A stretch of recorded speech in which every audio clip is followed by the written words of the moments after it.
सरगुजा जिले के लूंड्रा थाना क्षेत्र के सेमरडांड में मिली महिला की सड़ी गली लाश की गुत्थी पुलिस ने सुलझा ली है।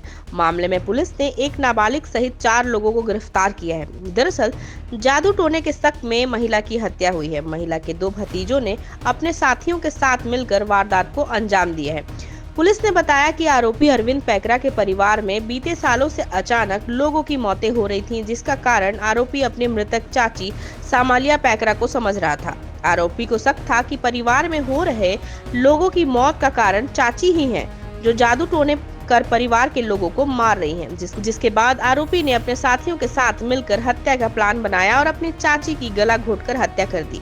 हत्या करने के बाद महिला की लाश को लूंड्रा थाना क्षेत्र के सेमरडांड के प्राइमरी स्कूल के सेप्टिक टैंक के गड्ढे में डालकर फरार हो गए। इधर लाश मिलने के बाद पुलिस तफ्तीश में जुट गई। पुलिस ने मोबाइल लोकेशन के आधार पर पूरे मामले का खुलासा किया। दरअसल गांव के ही एक युवक अंकित उर्फ संतोष यादव को पुलिस ने मोबाइल लोकेशन के आधार पर हिरासत में लिया और पूछताछ कर पूरे मामले का खुलासा किया। संतोष यादव ने बताया कि महिला आंगनबाड़ी कार्यकर्ता थी। पहले परियोजना अधिकारी से मिलाने का झांसा देकर बोलेरो वाहन में बिठाकर सीतापुर थाना क्षेत्र के बलरामपुर से लूंड्रा लेकर गए और महिला की गला घोंटकर हत्या कर दी। पुलिस ने आरोपियों के कब्जे से घटना में प्रयुक्त बोलेरो वाहन, 2 नग मोटरसाइकिल और घटना में प्रयुक्त सिम को बरामद कर लिया है। पुलिस ने आरोपियों को गिरफ्तार कर न्यायिक हिरासत में भेज दिया है। थाना लुंड्रा पुलिस को 26 जुलाई 2024 को सूचना मिली कि थाना लुंड्रा क्षेत्र अंतर्गत ग्राम सेमरडांड है। सेमरडांड में प्राथमिक शाला के पीछे एक सेप्टिक टैंक में एक शव की जो है वो बदबू आ रही है। तत्पश्चात पुलिस वहां पर जाकर के देखने से ये प्रतीत हो रहा था कि अंदर में शव है। तत्पश्चात एफएसएल की टीम मौके पर पहुंची और वरिष्ठ पुलिस अधिकारी भी मौके पर गए और शव को जब बाहर निकाल करके देखा गया तो वो एक मृतिका का था। मृतिका जो थी वो पीले रंग की साड़ी और भूरे रंग का ब्लाउज पहनी हुई थी। उसके बाएं हाथ में जो थे वो टैटू के निशान थे। सोने का टॉप्स भी ऐसा लग रहा था कि वो सोने का टॉप्स है जिसको वो पहनी हुई थी। तत्पश्चात पुलिस ने जो है प्रार्थी दिनेश कुमार जसवाल की रिपोर्ट के आधार पर जो है मर्ग कायम किया और मर्ग कायम करने के बाद में सोशल मीडिया के माध्यम से और पुलिस के जो सूचना तंत्र है उसके माध्यम से मृतिका की पहचान लगातार कर रही थी। ये पता चला कि मृतिका जो है वो ग्राम बालमपुर और रतनपुर सीतापुर थाना अंतर सीतापुर की जो है वो रहने वाली है और इसकी पहचान जो है सामलिया पैकरा उम्र 49 साल के रूप में हुई। तत्पश्चात उसके परिवार वालों से जो है उसकी तस्दीकी की गई। उन्होंने मृतिका के जो फोटोग्राफ्स थे उसके कपड़े के आधार पर जो है मृतिका को सामलिया पैकरा के रूप में पहचान करवाया और पीएम की जो रिपोर्ट थी वो हत्यात्मक प्रकृति के आने के बाद में उसमें जो है अपराध कायम किया गया। अपराध कायम करने के बाद में पुलिस जो है वो आरोपी की धरपकड़ के लिए लगातार प्रयास करती रही। जो महिला था वो महिला का जो मोबाइल नंबर था मृतिका का, उसके आधार पर ये पता चला कि उसका जो अंकित, जो कि उर्फ संतोष यादव के नाम से भी जानते हैं, ये चलगड़ी डांडपारा का रहने वाला है, इससे इसकी बातचीत हुई थी।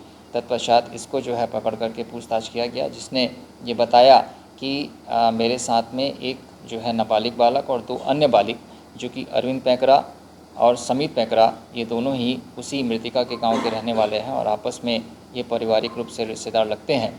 इनके द्वारा जो है इन चारों के द्वारा योजना बना करके फिर इस महिला की हत्या की है। घटना की जो मुख्य वजह ये रही है कि जो अरविंद पैकरा है जो मृतिका का भतीजा रिश्ते में लगता था, उसके घर परिवार में काफ़ी लोगों की जो है वो डेथ अन्य कारणों से हो चुकी थी, जिसमें उनके परिवार वालों के द्वारा ये संदेह किया जाता था कि इसके घर में जितनी भी डेथ हुई है उसका जो कारण है वो सामलिया पैकरा है। और चूँकि सामलिया पैकरा खुद एक आंगनबाड़ी कार्यकर्ता थी और अरविंद पैकरा की जो पहचान पूर्व में ही अंकित उर्फ संतोष यादव से, जो कि प्रथम आरोपी इस केस का है, उसके साथ में थी और अरविंद पैकरा और समित पैकरा के द्वारा उसी गांव से ही, रतनपुर गांव से ही एक बोलेरो जो है इसको दिया गया था और लगातार अंकित उर्फ संतोष यादव के द्वारा इसको मृतिका को लगातार फ़ोन करके ये बताया गया कि मैं परियोजना कार्यालय का जो है बाबू बोल रहा हूँ और आपको परियोजना कार्यालय में जो है वो कुछ काम है और रिकॉर्ड दुरुस्त करवाना है।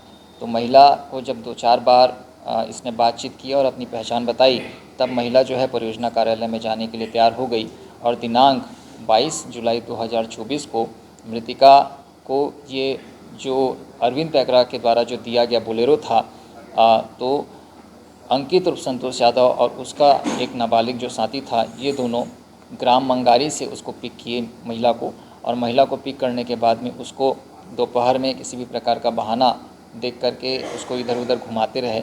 जब शाम हो गई तो उसने ये बताया, आरोपियों ने ये बताया मृतका को कि जो परियोजना अधिकारी हैं वो किसी कार्य में व्यस्त हैं। तब अपने रिश्तेदार के घर जाने के बाद में उसको उसके गांव में वापस भेज देने की बात हुई।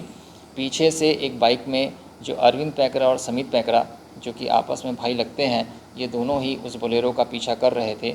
और इसके बाद में अंकित और संतोष यादव ने जो बोलेरो जिसमें महिला भी बैठी हुई थी उसको सेमरडांड के प्राथमिक स्कूल के पास में लेकर के गए, और पीछे से ही अरविंद पैकरा और समित पैकरा उस बोलेरो में घुस गए और एक तौलिया नुमा जो साफ़ा था उससे गला घोट करके हत्या कर दी। और हत्या करने के बाद में जब समैलिया पैकरा की मृत्यु हो गई तो उसी के पास में जो सेप्टिक टैंक था उसी के गड्ढे में समैलिया पैकरा की लाश को डाल दिए। साथ ही साथ उसके जो दस्तावेज़ थे और उसके जो बैग था वो अलग अलग स्थानों में ठिकाने लगाए, और उसके जो सिम था उसको तोड़ करके एक जंगल में फेंक दिए। पुलिस ने लगातार मेहनत करते हुए इसमें जो 3 बालिग आरोपी और एक नाबालिग आरोपी है उसको गिरफ्तार किया है। साथ ही साथ इसमें जो मोटरसाइकिल और जो 4 व्हीलर बोलेरो था इसको इस घटना में जब्त किया है।